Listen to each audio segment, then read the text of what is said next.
is, sorry, the subject is English language and the topic is clauses. A clause is a group of words that consist of a subject, an object, and a predicate.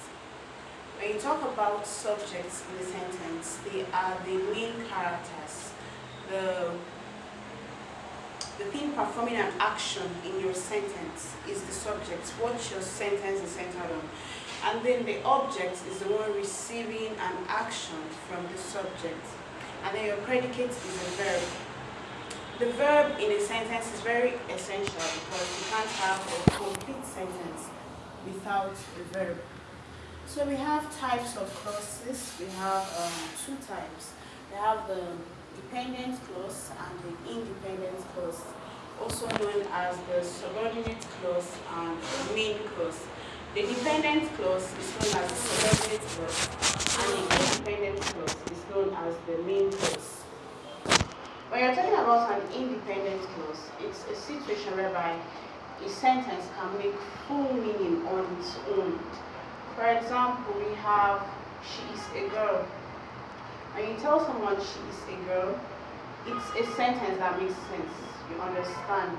And it contains a subject. The subject in your sentence is she. The predicate is, which is the verb, and then the object is girl. You're still talking about the same person. But when you talk about a subordinate clause, the one that cannot stand on its own, a dependent clause, you have something like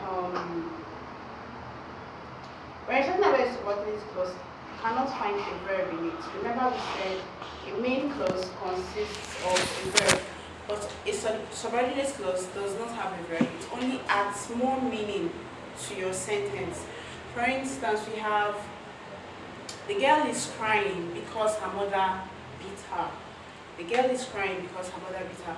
We have the girl is crying there in the sentence. It's making sense on its own.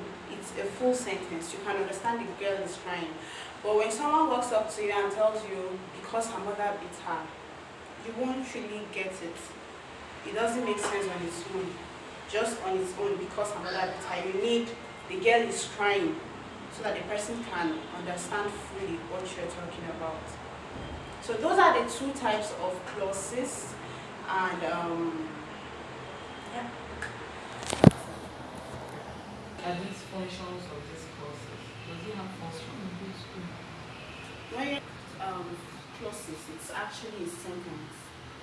Clauses are sentences. So you actually need sentences whenever you want to say anything. You need to put your sentences together. That's basically their functions. So, in summary, it helps to complete a sentence. Yes, you deliver what you want to say accurately for better understanding. That's just one function. Yeah. Yeah, those are the types of subordinate clause. Under the subordinate clause, we have adverbial clause, noun clause, and adjectival clause. What do they mean? A noun clause is a group of words that talk more about a noun in a sentence. For instance, we have Mr. Adamu, the vice principal, is coming. Mr. Adamu, the vice principal, is coming. Now we have Mr. Adamu and we have the vice principal. Mr. Adamu is the vice principal. The vice principal is Mr. Adamu. So this the vice principal is just giving us more information about who Mr. Adamu is. Do you understand? Instead of saying Mr. Adamu is coming, you can still say Mr. Adamu is coming. The vice principal there, which is the subordinate clause, is trying to give you more information about Mr. Adamu. Do you understand? You can't just want to make a sentence and tell someone the vice principal will expect you to say more, but you can say Mr. Adamu is coming. So that the vice principal is just giving you more information on who Mr. Adamu is. That's the noun clause.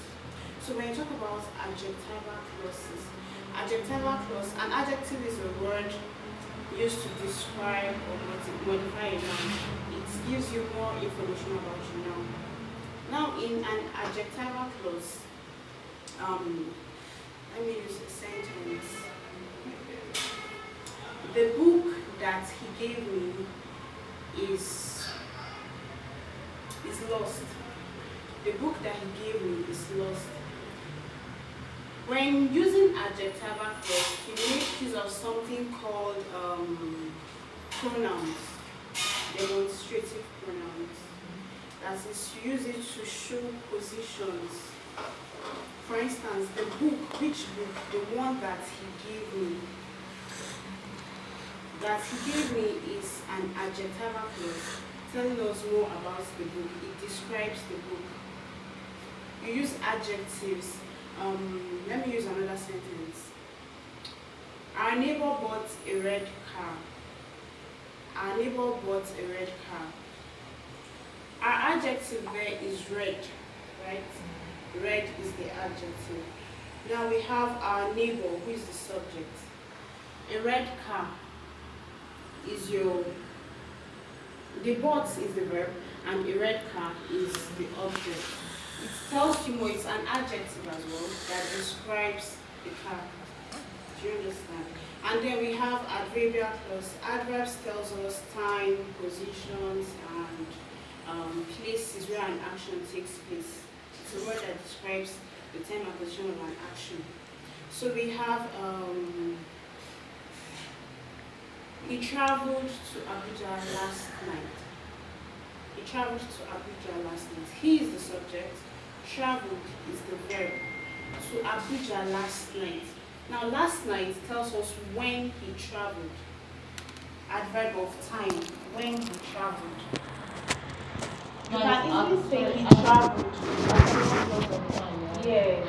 You can easily say he traveled. But then when you include that last night, it makes it more specific as to when he traveled. Yes. So that is the three different types of subordinate clauses. Okay, what's the difference between adverbial clause of time, adverbial clause of reason, and adverbial clause of condition? Adverbial clause of time tells you when an action happens. Adverbial clause of reason tells you why it happens. And adverbial clause of condition tells you the manner as which. Can you give an example of the condition? Condition.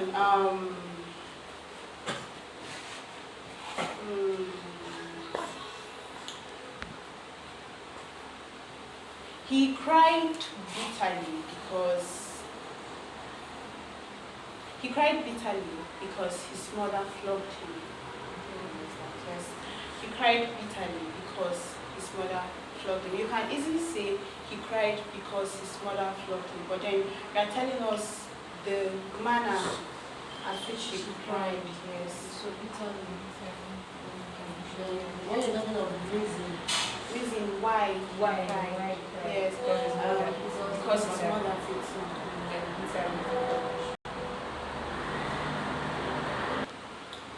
Can you give a full sentence? Because she's tired is not a full sentence, it's a subordinate clause. She slept because she was tired. She slept is the main clause.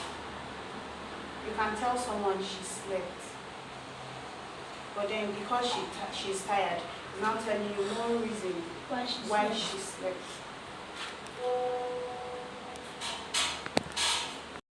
Don't forget that Access Link brings employment to your doorsteps.